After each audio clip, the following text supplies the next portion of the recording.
S kitkom v svet pravljic. Spet je torek popoldne in spet je čas, da se s kitkom potopimo v svet pravljic. Ljudski pravljici o zajčku in lisici bomo prisluhnili danes s pomočjo knjižnice Ivana Tavčarja. Nekoč je bil zajec, ki je prebival za Vrbjacem. Tam je imel bajtico in nekaj kokošk in vsakega malo tudi vrtiček. Botra lisica pa je prebivala v Logu. Tam je bilo njeno domovanje. Lisica je imela njivo in je prihajala nadlegovat zajca, naj ji pomaga kopati, češ da ima sama preveč dela. Ko je prišla pomlad, je rekla: "Dajva, zajec, zdaj se bova morala lotiti." "No ja, se bova pa lotila." Lisica je prinesla lopate, vile, motiko, vse priprave in je rekla: "Ti, zajec, skoplji razore, jaz bom hodila po gnoj." No ja, zajec je prijel za lopatko in je kopal razore. Ampak gospe delo ni dišalo, je bilo prenaporno. Je rekla: "Zajec, pojdi ti po gnoj, bom raje jaz kopala."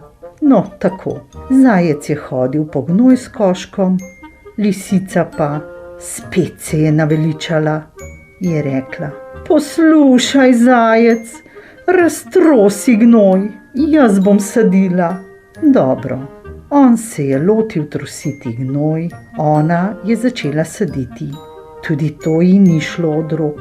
Zdaj je rekla: "Poslušaj, zajec, raje sadi ti, tebi bo bolje obrodilo, jaz bom začela kopati."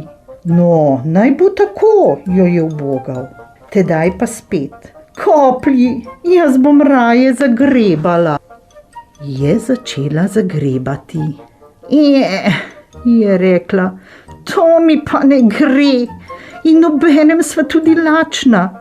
Jaz pojdem in nama kaj skuham." "Ej, pojdem in nama kaj poiščem doli v vasi." "Si slišal, zajec, ti delaj, jaz bom prinesla pa malo mesa, sej tudi ti rad ješ." "Prav, pa pojdi." In je šla. Zajec je vsadil in zagrebel in naredil kupčke in vse. Nazadnje je moral vse narediti sam, lisice pa od nikoder. Ko je bila že skoraj noč, jo vidi, da gre. Je rekla: "Zajec, ti boš gotovo truden, tudi lačen boš. Ampak jaz nisem našla nič, prav nič, pa še glava me grozno boli. Zavri mi kavo." Dobro, zavril ji je kavo in jo dal, je rekel: "Ti bodi tukaj, jaz pa moram iti na svoj dom, moram še nakrmiti kokoške." Lisica je rekla: "Če bi spal tukaj, bi bil jutri bolj zgodaj na delu. Ti grem jaz zapret kokoši na Vrbjace." Je rekel: "Bom kar sam, ker ti ne veš, kako jaz to naredim." Zadosti.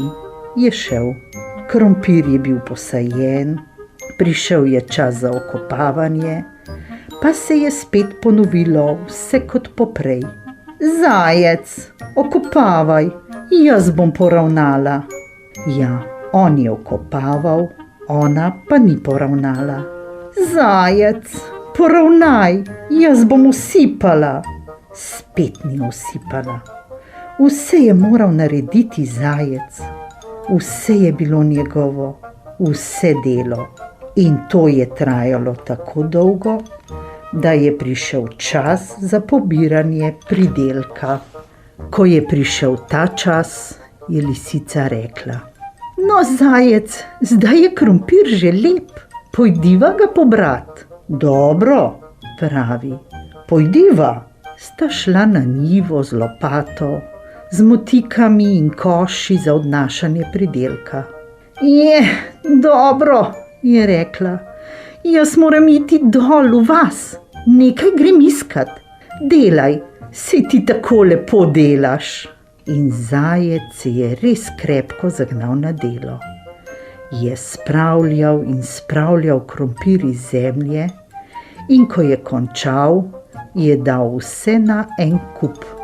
Potem si je krompir prebral in ga naložil v košek, da ga bo odnesel domov. Ko je prišla lisica, je rekla: Dobro, zakaj si dal vse na en kup? Saj morava vendar imeti vsak pol, mar se nisva tako zmenila, ko sva začela delati. Zajček pa se je usedel lepo na kup krompirja in je rekel: Kdor dela, ima. Kdor ne dela, nima.